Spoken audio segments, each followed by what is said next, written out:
Selamat pagi kawan pajak dimanapun kawan pajak berada.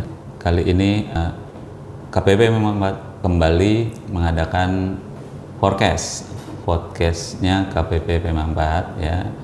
Untuk acara momen spesial kali ini kita akan membahas tentang diskon PPN untuk pembelian tiket pesawat selama periode mudik Lebaran 2025. Jalan-jalan ke Kintamani, cakep. Tidak lupa mampir ke kedai kopi. Artinya? Untuk memeriahkan liburan kita kali ini, yuk kita simak info tentang diskon PPN kali ini. Mantap. Baik, baik Bu Awal, kita langsung masuk saja ya ke materinya. Mungkin kita perlu infokan dulu ke kawan pajak nih, besaran diskon PPN untuk pembelian tiket pesawat ini. Ya, saya sapa dulu kawan pajak ya. Selamat pagi kawan pajak. Semoga sehat selalu ya. Jadi untuk besaran diskon tiket pesawat kali ini adalah harusnya normalnya kan PPN 11% ya, sesuai dengan PMK 131 tahun 2024 tarifnya. Nah, kali ini pemerintah memberikan diskon untuk pembelian tiket pesawat untuk periode mudik lebaran ya. Nah, itu diskonnya sebesar 6%. Jadi, yang ditanggung oleh penumpang adalah hanya sebesar 5% saja PPN-nya. Kemudian yang 6% itu adalah ditanggung oleh pemerintah. Begitu. Jadi nanti penumpang kemungkinan hanya sekitar 13 sampai dengan 14% saja ya diskon dari keseluruhan dari penggantiannya itu. Penggantian itu meliputi harga dasar ya, kemudian fuel surcharge dan biaya-biaya yang ditentukan oleh maskapai penerbangan. Jadi nanti dari 13 sampai 14%, misalkan dari 2 juta PP itu hanya membayar sekitar 1,6. Berarti cukup lumayan ya. Itu kan satu orang ya. Gimana kalau kita misalnya sekeluarga beli tiket pesawat untuk pulang pergi? Belum lagi kalau misalnya tiketnya juga lumayan mahal ya.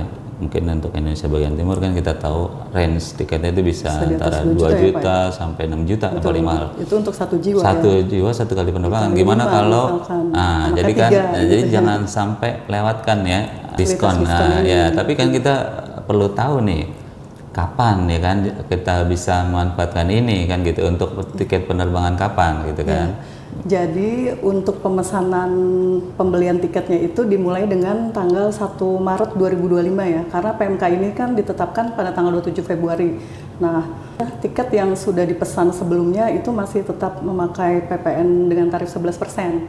Hanya yang dibeli tanggal 1 Maret 2025 sampai dengan 7 April 2025. Dan masa penerbangannya itu dimulai tanggal 24 Maret 2025, besok Senin ya Pak ya? Yeah. Sampai dengan 7 April 2025. Jadi nanti kalau tanggal 8 sudah normal kembali 11% PPN-nya. Berarti kalau misalnya kawan pajak ini beli tiketnya sebelum 1 Maret ya misalnya cari yang harga murah udah lama ya dari Januari atau Februari udah beli tiket nggak bisa ya manfaatkan ini ya. Iya betul. Nggak bisa dapat diskon ini khusus yang belum beli tiket tersebut. Memang sih biasanya untuk Lebaran sudah jauh-jauh hari ya kawan pajak beli tiket bisa 2 bulan atau 3 bulan sebelumnya gitu. Nah itu tidak bisa memakai yang 5% gitu, tetap yang 11%. Tapi selisihnya juga pemerintah tidak bisa mengembalikan refund PPN-nya ya. Hanya yang di periode itu aja yang tadi ditentukan. Oke, baik. Jadi perlu ingat kalau mau mudik itu dari range tanggal 24 Maret untuk berangkat itu paling cepat dan paling lama balik kembali ke daerah asal tanggal 7 April. Jadi dikasih waktu 14 hari udah cukup ya buat liburan atau lebaran ya. Betul. Jadi ada yang liburan, ada yang lebaran gitu kan. Iya, liburan. Betul. Nah, ini kan dari sisi kita bahas tadi kan dari sisi pembeli tiket pengguna jasa maskapai penerbangan ya, penumpang pesawat yang dapat diskon PPN untuk pembelian tiket pesawat domestik ya dalam negeri ya kan. Lalu gimana kalau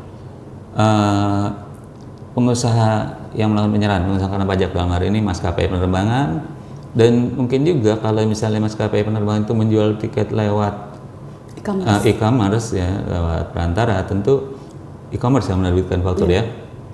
Nah, gimana nih Ibu Abu Awal tentang kewajiban PKP yang melakukan penyerahan jasa? Jadi kewajiban PKP dalam hal ini adalah perusahaan penerbangan ya, ataupun perusahaan e-commerce ya. Iya, betul. Itu wajib membuat faktur pajak atau dokumen tertentu yang kedudukannya dipersamakan dengan faktur pajak ya. Nah, setelah membuat itu wajib melaporkan SPT masa PPN nanti sesuai dengan masa pajaknya. Begitu kan pajak. Lalu Bu Awal, kira-kira ini misalnya nih kondisinya tidak terpenuhi, pembelian tiketnya itu dimulai dari mulai 1 Maret sampai 7 April, lalu ternyata juga periode penerbangannya juga tidak dari 24 Maret sampai 7 April. Nah, itu kira-kira apa kewajiban dari perusahaan maskapai penerbangan ini dan e-commerce-nya ini? Iya, dan jadi terkait dengan nanti perpajakan. ya kewajiban PKP-nya tetap ya membuat faktur pajak ataupun dokumen tertentu yang kedudukannya dipersamakan dengan faktur pajak itu tetap dibuat, hanya perbedaannya menggunakan tarif normal ya, tarif 11% sesuai dengan PMK 131 tahun 2024. Dan kemudian selain itu setelah buat faktur tentunya lapor ya, lapor SPT masa PPN di masa pajak yang bersangkutan gitu. Bedanya tarif ya, tarifnya tetap normal ya. 11% karena tidak memenuhi ketentuan sebagaimana tadi periodenya ataupun betul jadwal berangkatnya gitu. Iya, betul. Jadi ya itu tadi kayaknya itu diatur di mana tuh Bu Awal? Kita belum bahas nama peraturan ya, PMK. Oh iya, PMK-nya ini PMK 18 tahun 2025 ditetapkan pada tanggal 27 Februari 2025 dan berlaku mulai 1 Maret ya Pak ya, 2025. Baik, ya betul. Lalu nih, jika memang periode penerbangannya itu sudah sesuai dengan PMK ini, ya dari mulai 24 Maret ya, sampai 7 April, itu tentu PKP-nya harus buat faktur yang berbeda ya. Gimana nih caranya nih Bu Awal? Buat faktur atau dokumen tertentu yang dipersamakan kedudukannya dengan faktur pajak ya. Tapi PPN-nya hanya 5%. 5%. Iya. Jadi kecil ya. Harus melaporkan. Oke, diskonnya lebih dari setengahnya berarti ya. Terus satu lagi, PPN yang ditanggung pemerintah itu dibuat juga di bagian yang penyerahan mendapat fasilitas. Itu yang 6% di situ. Kalau yang tadi 5% kan yang dipungut sendiri ya. Kemudian yang 6%-nya yang mendapat fasilitas. Itu semuanya dilaporkan di SPT masa PPN. Ya, betul. Jadi pasti udah ada yang beli tiket dong dari tanggal 1 Maret ya sampai hari ini kan. Udah pasti udah ada, dan itu harusnya udah bisa dicek tuh fakturnya itu apakah PPN-nya 5% atau masih 11% kan gitu kan, dihitung kan pajak supaya apa, kalau misalnya PPN-nya itu ternyata tidak 5% padahal periode penerbangannya juga antara 24 Maret sampai 7 April ya kan, pajak bisa komplain nih ke perusahaan maskapai atau e-commerce-nya karena harusnya dapat diskon lagi gitu, PPN ditanggung pemerintah seperti itu. Oke, baik. Kalau misalnya tadi terkait dengan pelaporan ya, ada KEP Dirjen nomor 67 Bu Awal. Itu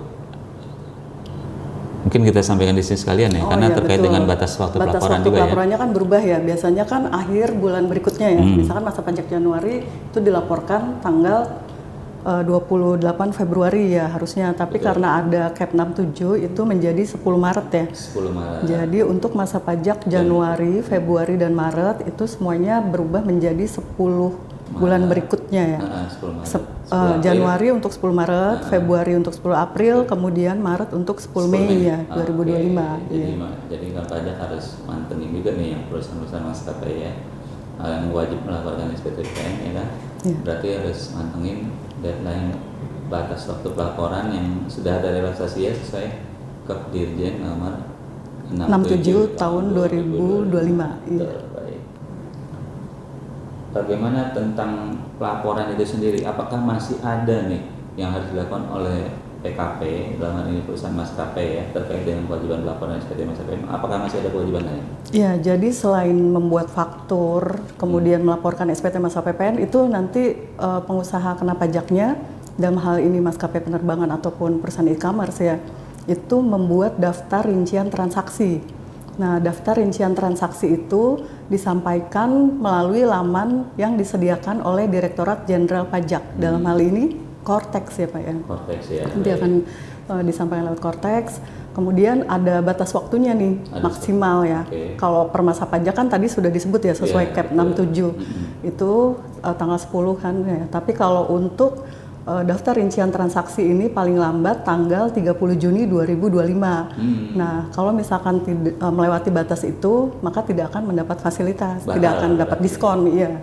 Batal berarti ya. Jadi gimana nih Pak, kesimpulan materi kita kali ini nih, terkait dengan kondisi-kondisi tidak terpenuhinya persyaratan-persyaratan di PMK ini? Ya, jadi kalau tidak akan ditanggung oleh pemerintah kalau misalkan itu pembeliannya di luar periode yang tanggal 1 Maret sampai dengan 7 April 2025 ya. Kemudian penerbangannya juga dimulai 24 Maret sampai dengan 7 April 2025. Nah, di luar periode itu batal, tidak dapat diskon ya. Okay. Nah, kemudian apabila si pengusaha kena pajaknya itu membuat daftar rincian dan melaporkannya terlambat nih Pak. Betul. Bukan tanggal 30 Juni ya, tapi dilaporkannya misalkan 1 Juli ya.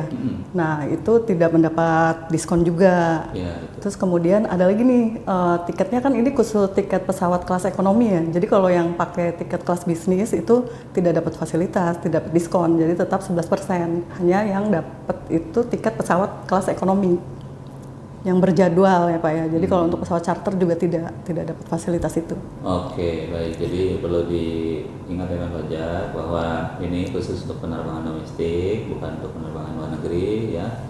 Terus juga tidak bisa untuk penerbangan yang charter, jadi benar-benar penerbangan yang massal, sifatnya terjadwal ya. Dan juga sesuai periodenya begitu kan Pajak. Jangan sampai perusahaan maskapai ini tidak melakukan kewajibannya ya untuk melaporkan daftar rincian transaksi atas penjualan tiket yang PPN-nya ditanggung pemerintah ini. Kenapa? Karena jika itu terlewati periode pelaporannya nanti harus melakukan pembetulan ya otomatis ya. Iya, otomatis. Pembetulan di faktur, pembetulan di SPT-nya juga gitu ya. Jadi kan Pajak untuk perusahaan penerbangan perlu aware ya dengan PMK ini, mungkin gitu kan. Acara kita kali ini sudah bisa kita akhiri. Kawan Pajak, terima kasih atas atensinya, atas perhatiannya. Terus follow ya, lalu like dan subscribe semua akun media sosial PPP Membat ya, Instagram, YouTube, podcast, Twitter ya. Terima kasih kawan Pajak, selamat pagi. Iya, selamat pagi kawan Pajak. Terima kasih, selamat berlibur. Yuk dimanfaatkan ya, pesan tiket sekarang.